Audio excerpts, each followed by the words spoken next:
एक व्यक्ति बाबा जी के सामने अपनी पत्नी के दोष बता रहा था और उसकी बुराई कर रहा था।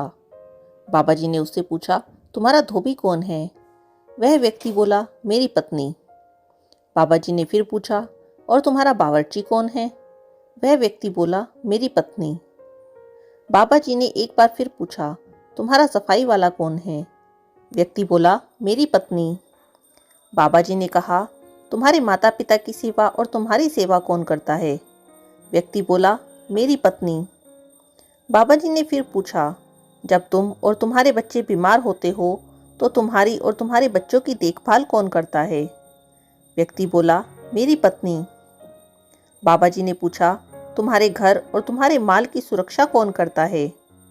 व्यक्ति ने कहा, मेरी पत्नी। फिर बाबा जी ने पूछा, क्या तुम्हारी पत्नी इन सब कामों का तुमसे वेतन लेती है? व्यक्ति बोला, जी नहीं। बाबा जी ने कहा, तुमने अपनी पत्नी के दोष तो गिनवा दिए, लेकिन उसके गुणों को भूल गई और ना तुमने उसके गुणों को समझा ही। तुम्हारी पत्नी ये सब कार्य करने के बाद भी तुमसे वेतन नहीं लेती, बदले में बस इतनी सी आशा रखती है कि तुम उसका ख्याल रखो, उससे प्यार करो और उसका आदर सम्मान करो। लेकिन तुमसे इतना भी नहीं होता।